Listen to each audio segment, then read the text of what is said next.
Dialog privind Găgăuzia. Dansurile populare găgăuze.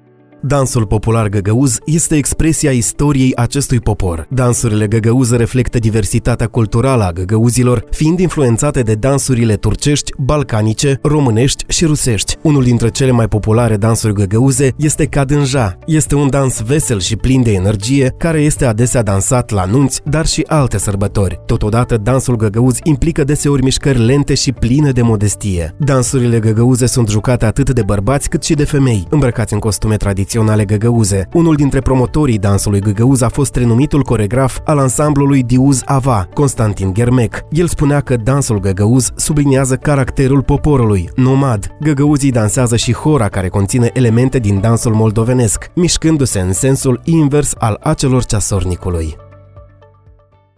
Dialog privind Găgăuzia.